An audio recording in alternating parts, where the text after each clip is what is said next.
হাঁটুর আর্থ্রোস্কোপি এই যে ট্রিটমেন্টটা এটা আসলে কি এবং কাদের ক্ষেত্রে করা হয়ে থাকে? আগে সাধারণত হাঁটুর চিকিৎসা ওপেন করে করা হতো, অথবা হাঁটুকে পুরো জিনিসটাকে ওপেন করে চিকিৎসাটা করা হতো। এখন মিনিমাম ইনভেসিভ প্রসিডিউর বা হাঁটুকে ছিদ্র করে হাঁটুর ভিতরে যে ক্যামেরা ঢুকিয়ে এবং হাঁটুর ভিতরে যে সমস্যাগুলো বা লিগামেন্ট ছিঁড়ে যাওয়া বা ওখানে সেপটিক কোনো সমস্যা হলে এই যে চিকিৎসা ব্যবস্থাপনা, এটাই হচ্ছে আর্থ্রোস্কোপি চিকিৎসা। এটা অনেকটা ল্যাপারোস্কোপি চিকিৎসা, যেটা আমাদের পেটের ভেতরে গলব্লাডার নিয়ে আসে ল্যাপারোস্কোপি দিয়ে, বা ইভেন এখন অ্যাপেন্ডিক্সও ক্যামেরা কাটাছেঁড়া ছাড়া ছোট করে করা হয়, যেটা ছোট করে করা হয়। তেমনি হাঁটুতেও হাঁটুকে ছিদ্র করে হাঁটুর ভেতরে ক্যামেরা ঢুকিয়ে তার যে লিগামেন্টের যে ছিঁড়ে যাওয়া, এটা পুনর্স্থাপন করা বা প্রতিস্থাপন করা, এটাকেই বলা হয় হাঁটুর আর্থ্রোস্কোপি চিকিৎসা।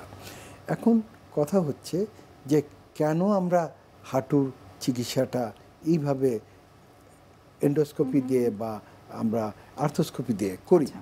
কারণ হচ্ছে হাঁটুর ভিতরে অনেক সময় ফ্লুইড থাকে এবং এটা যদি ওপেন করা হয় তাহলে অনেক চান্স অফ ইনফেকশন অনেক বেশি হয়।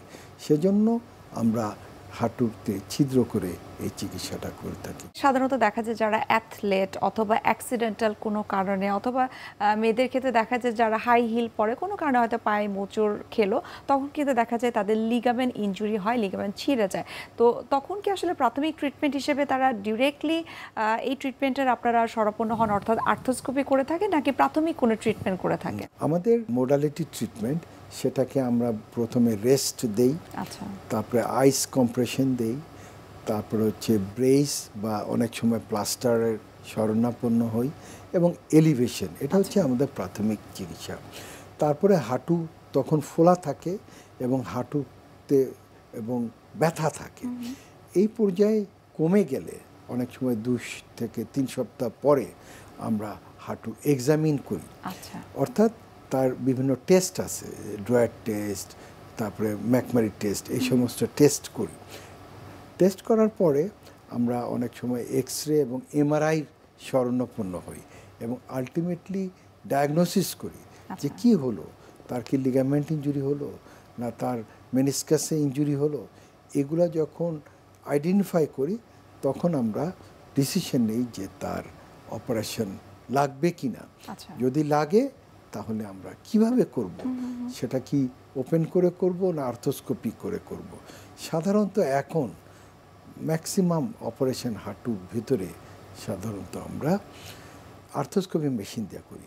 কিন্তু জয়েন্ট রিপ্লেসমেন্ট যদি দরকার হয়, যেটা পরবর্তীতে শেষ বয়সে যখন এন্ড স্টেজ আর্থাইটিসে, সেটা আমরা ওপেন করে করি।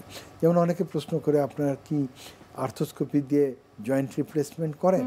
না, জয়েন্ট রিপ্লেসমেন্ট ওটা ওপেন সার্জারি।